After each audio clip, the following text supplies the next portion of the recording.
This week we will be reading from the Bible storybook, and the story we will read is named The Great Flood from Genesis 6 through 9.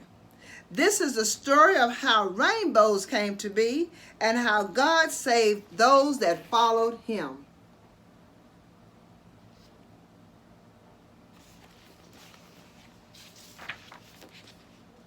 Adam and Eve had children, and their children had children, and so on, until people filled the earth.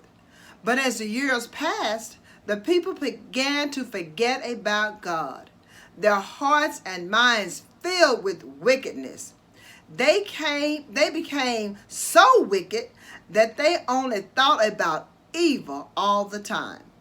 This made God sad. It made God so sad that he was sorry he ever made man. So God decided to destroy all the living creatures on the earth. But one man was different. That man's name was Noah, and he had 3 sons. They were named Shem, Ham, and Japheth. Noah tried to please God in all he did and said, and that made God happy.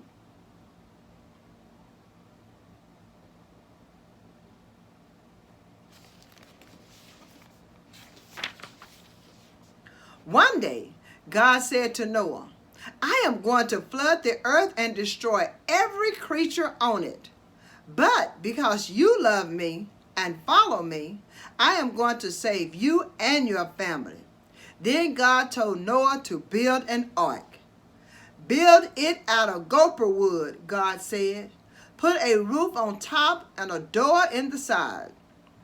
And when the time comes, take your family with you into the ark. Then I will send 2 of every animal on earth to you. Take them into the ark and keep them safe. Noah listened to God and did everything just as he said. Noah was 600 years old when all of this happened.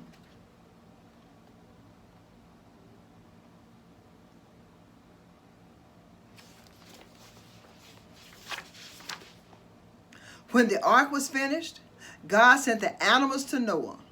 Every kind of bird, every animal, every creeping and crawling creature. 2 by 2, they came to Noah. When all the animals were inside, God said to Noah, Go into the ark, you and all of your family. Noah did just as God said, and God shut the door, and it began to rain.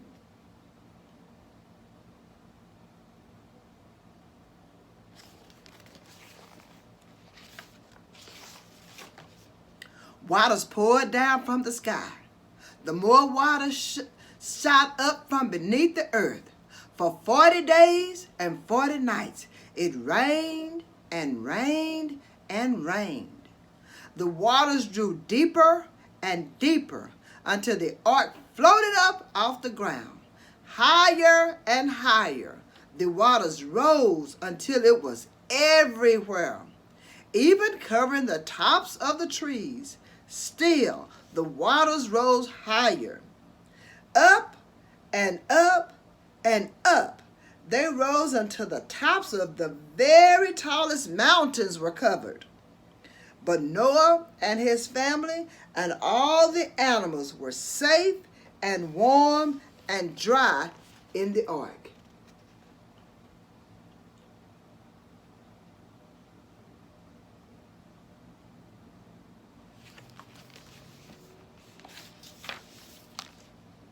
After 40 days, the rain stopped, but the earth was still flooded.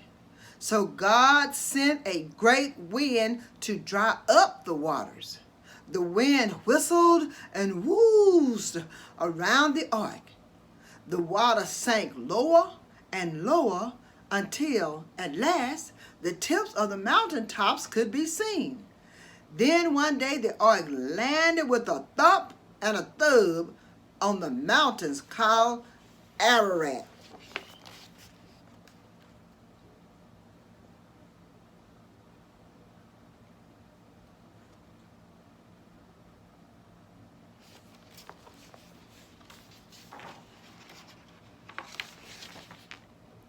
Noah waited 40 days. Then he opened the window of the ark and sent out a raven. The bird flew back and forth until the waters had dried up. Next, Noah sent out a dove, but the dove couldn't find a place to land, not even a tree. So she hurried back to Noah in the ark. Noah waited 7 more days and sent the dove out again. This time, she came back with an olive leaf held tightly in her beak. The trees were growing again. Noah waited 7 more days and sent out the dove yet again. This time, she did not return. The waters were gone.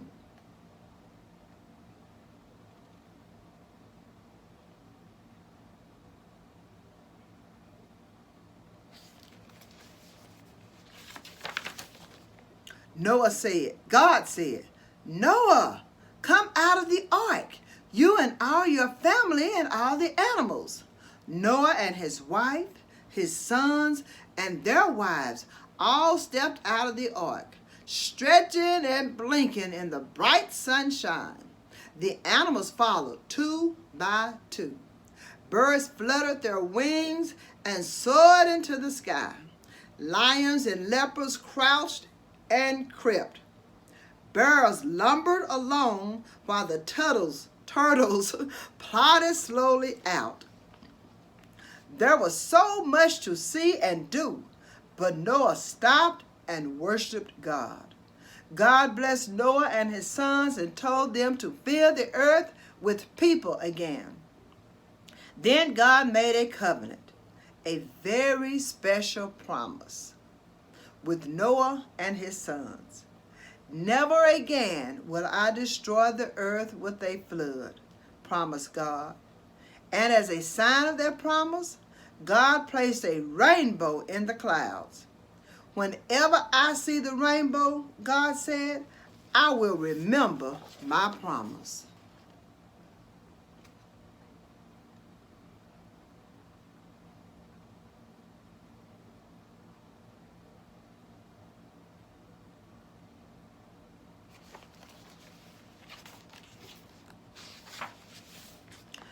God punished the people of the world for their wickedness and sins. But God showed mercy and grace to Noah and his family.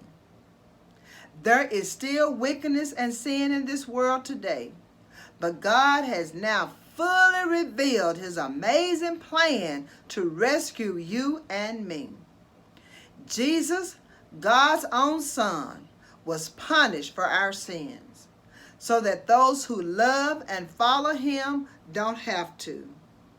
Jesus gave himself for our sins to rescue us. Galatians 1 and 4.